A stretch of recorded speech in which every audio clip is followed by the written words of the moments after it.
Okay, so imagine this for a second. You're Vanessa Friedman, right? Chief fashion critic for the New York Times. Yeah, the top critic. Big deal. Exactly. Used to the front row seats, exclusive access, the whole 9 yards. Hmm. Then, one day, you find out a major fashion show like Oscar de la Renta's 2025 pre-spring collection, it already happened. And how did she find out? Get this through TikTok clips. Just random clips. Wow. Okay. Yeah. I mean, what does that even tell us about how things are changing? Luxury, media, how brands are actually reaching people now. It's a huge shift, definitely. Welcome, everyone, to the Deep Dive. This is where we take your sources, pull out the really important bits, the insights, and basically give you that shortcut to being genuinely well-informed. Right. Our goal is always to cut through the noise, find those surprising connections, those aha moments, and really tailor it for you. And today we are doing a deep dive into, well, this fascinating evolution in how luxury brands are talking to the media, and maybe even more importantly, how they're talking to their customers. And our main guide for this is a really insightful Forbes column. It's titled, How the Beyoncé Strategy is Redefining Media Relationships. And the author. That would be Lillian Raji. Now, Lillian is a global luxury communications advisor. She's a fractional CMO, a columnist, really experienced. Okay. As president of the Lillian Raji agency, she spent like over 2 decades advising some top-tier global luxury brands. Really knows her stuff. Impressive. Yeah. And she also founded the PR Advisor. That's a platform that grew out of her long-running column in National Jeweler magazine. It offers PR guidance for, emerging and mid-sized brands. And her Forbes column, The Pursuit of Luxury, that's where this piece comes from. Exactly. And in that column, Lillian consistently digs into how these luxury brands use emotional marketing to really connect with their super passionate customers. Got it. So our mission today, let's unpack this changing landscape. We're talking celebrity influence, the power of storytelling that just won't quit, and really what it all means for the brands, for us as customers, and the future of influence itself. Yeah, let's dig in. Okay, so that story you mentioned, the Vanessa Friedman one that Lillian opens with, it really sets the stage, doesn't it? It perfectly captures this kind of earthquake happening.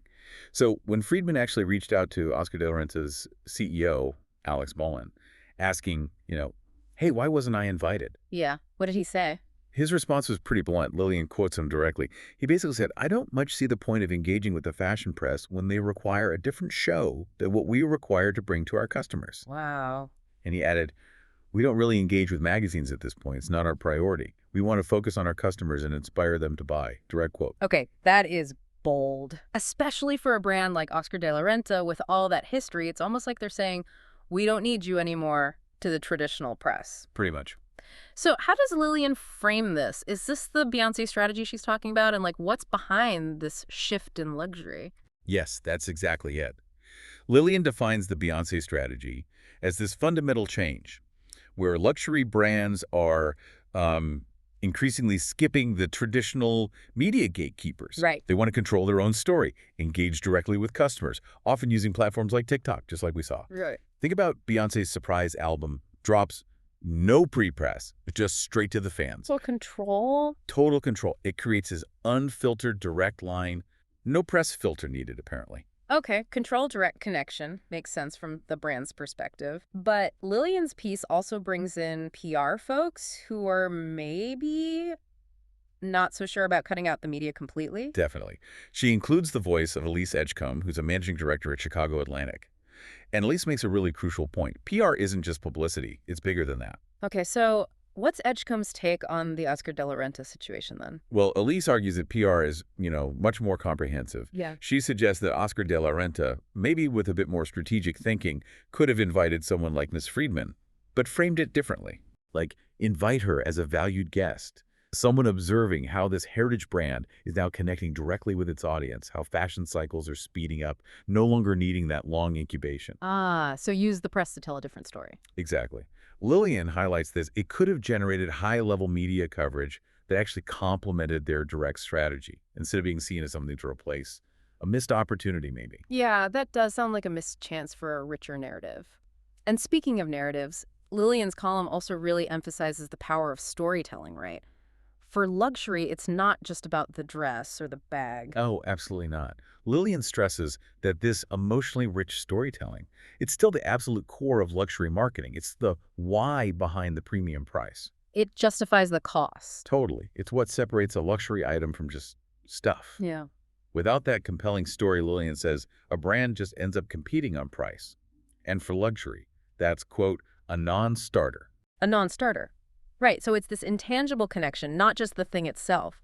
How does Lillian connect that back to what traditional media can offer? Well, she argues that only that kind of deep, emotional story can make a consumer look past the price tag. When the brand's narrative resonates with something deeper in the customer beyond just cost, that meaning becomes primary. And suddenly, pursuing that object, regardless of price, feels justified. Lillian brings in Vanessa Copps, the CEO of Bella Media Plus Co., who talks about how magazines fit in. Okay. Copps explains their relevance now comes from a kind of 360-degree approach, using events, for instance, to bring brands and consumers together physically. Ah, experiential. Right. It creates immersive experiences where brands see ROI, consumers feel that connection, feel the brand aligns with their values, and brands get exposure to new potential customers. It deepens the story. That makes a lot of sense. Events definitely add another layer.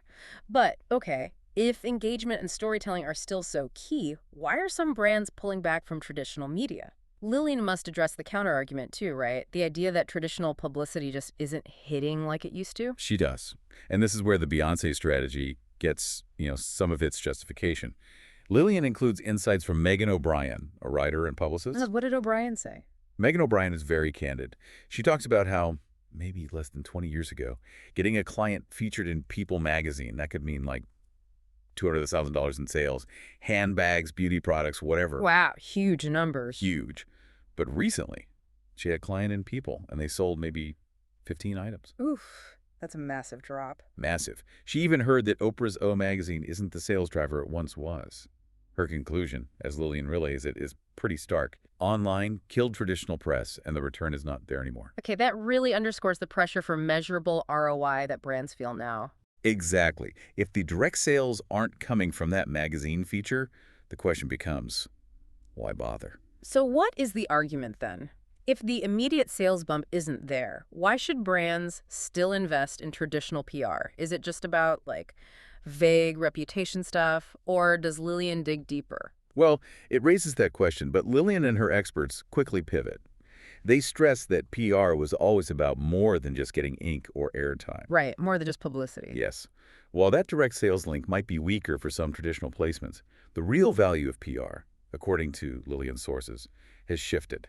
It's less about eyeballs, maybe, and more about building genuine relationships, trust, and, crucially, reputation. Okay. Seeing a brand in a major publication isn't just an endpoint, it's the result of a whole strategy. The real goal is communicating with your audience in a way that clicks with their values. So it's a more holistic view. Relationships, reputation. Precisely. Elise Edgecombe comes back in here cautioning that any PR pro who focuses only on earned media, just the placements, is, in her words, losing. Losing, strong word. Yeah. She emphasizes that earned media needs to work with owned media, the brand's own website, social, direct stuff, and also with, like, heavy community building. So it's all connected. It has to be. Edgecombe says PR needs to answer those bigger reputation questions. Who matters to your brand? What did they know of you? What did they think of you? What did they tell people about you when you leave the room? That comprehensive view, that's the winning formula now. That's a really insightful way to frame it. Okay, but if traditional media's direct impact is maybe waning, who are the new power players, the new gatekeepers in luxury fashion? Lillian's article apparently points somewhere interesting here. It does. Jenny Davis, who's a professor of practice in fashion media at SMU, Southern Methodist University, basically declares that fashion editors, they're not the ultimate style deciders anymore. Really? Not editors? Then who? According to Davis, there are more powerful gatekeepers now working alongside fashion stylists. Ah, the stylists. Okay. Yes. Lillian's article really highlights their immense influence now. They're addressing the celebrities, the high net worth clients. Davis suggests they might actually be more valuable targets for brands than traditional media outlets. That makes sense. They have direct influence on purchasing decisions, right? Especially for VIPs. Exactly.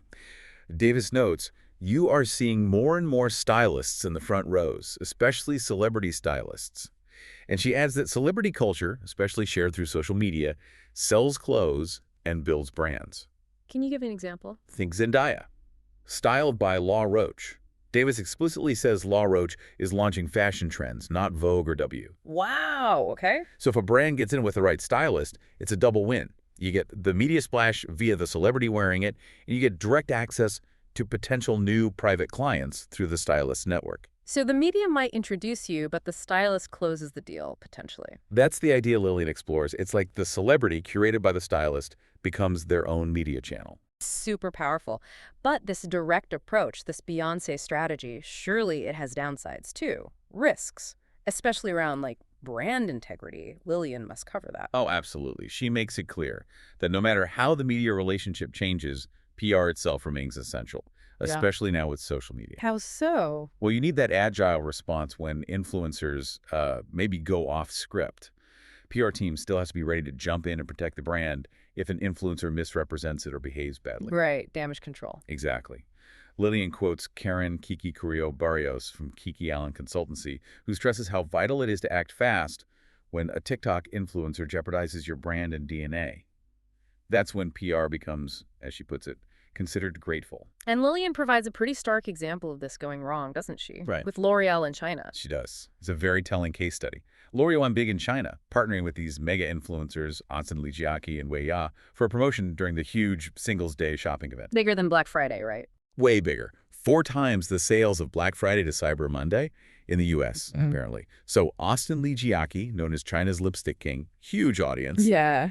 He promised his live stream viewers they were getting the absolute best price on a L'Oreal product exclusively through his show. Uh-oh, I sense where this is going. You guessed it.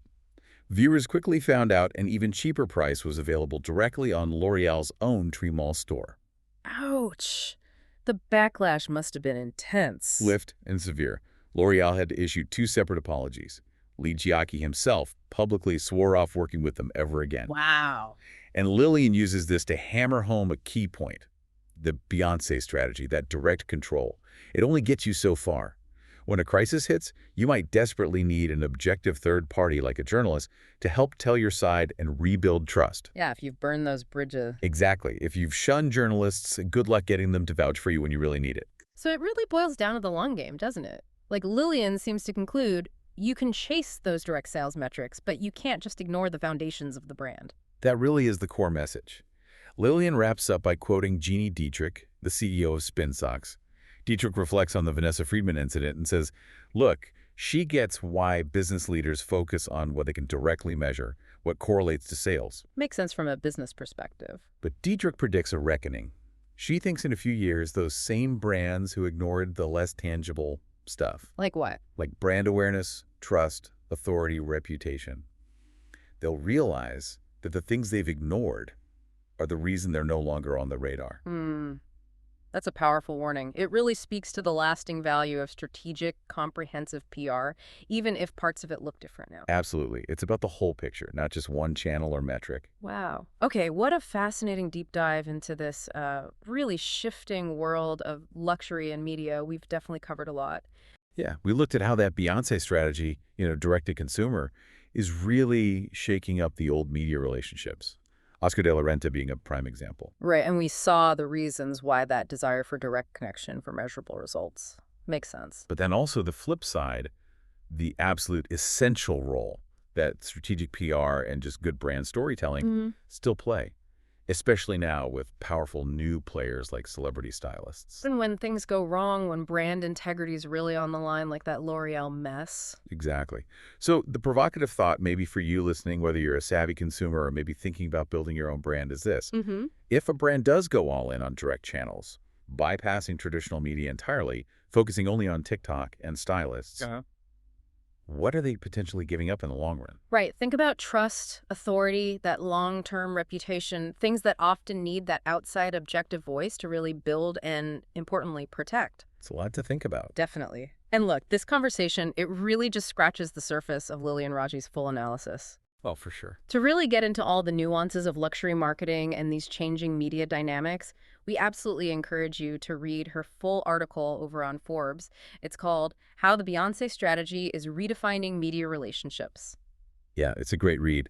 And for even more of Lillian's analysis on the luxury industry, you can also check out her website. That's www.lillianraji.com. Lots more insights there. Excellent. Well, thank you so much for joining us on this deep dive today. Always a pleasure. Until next time, keep digging for knowledge.